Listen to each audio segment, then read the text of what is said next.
Unwitting American citizens and the citizens of other nations are facing a destabilization operation, one designed to bring down the existing world governments and to institute a one-world government fascist dictatorship in its place.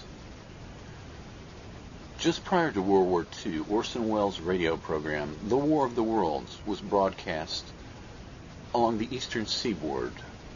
People were thrown into a panic, actually believing that they were being invaded from Mars.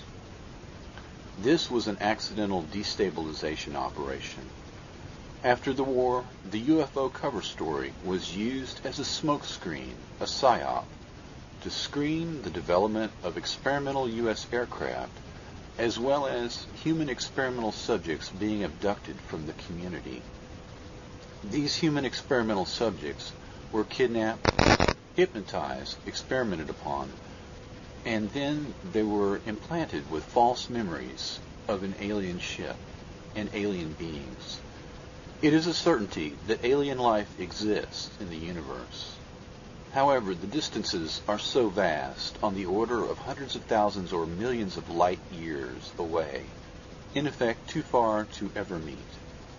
The least complex answer to the UFO question is UFO sightings are a combination of natural phenomena such as ball lightning, produced when granite rock is placed under great stress, hoaxes, and a military psychological warfare operation, the longest running one in history, that is designed to cover up human experimentation by abducting people in the community and implanting them with false memories.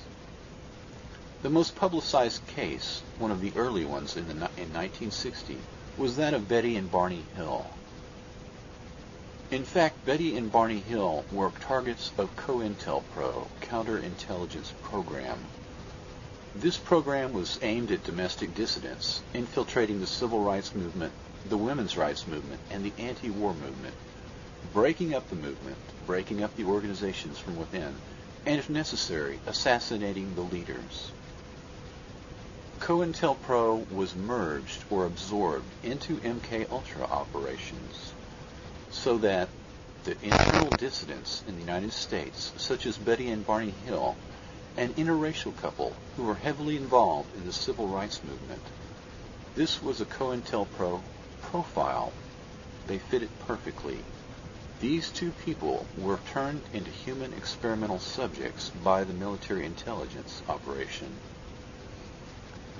They were abducted, experimented upon, hypnotized, and implanted with false memories of an alien abduction to screen what had really happened to them. Project Bluebeam was an Air Force experiment that took place in India.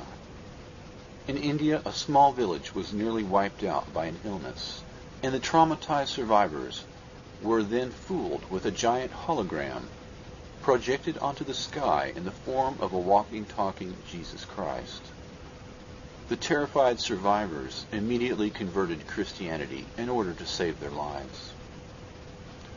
This mass conversion operation is in effect a dry run for a larger operation of the same or similar kind. In 1521, Hernan Cortez invaded Mexico with approximately 500 men. Cortez was able to subdue the Aztec Empire and to enslave 20 million people. The criminal minds behind this operation are students of military history and have paid close attention to this event. Cortez was armed with superior steel weapons. He used a divide and conquer strategy. There was a case of accidental biological warfare when smallpox decimated the ranks of the Aztec army. And finally, most intriguingly, the Aztecs were not sure who they were fighting, if these were really men or they were in fact gods or alien beings. The military intelligence professionals who are experts at psychological warfare currently possess all of these elements.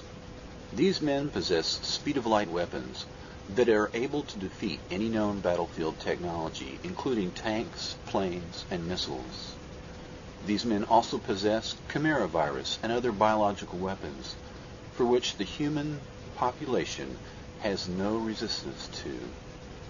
Besides superior weapons and biological warfare, these men also possess the UFO cover story and giant hologram technology.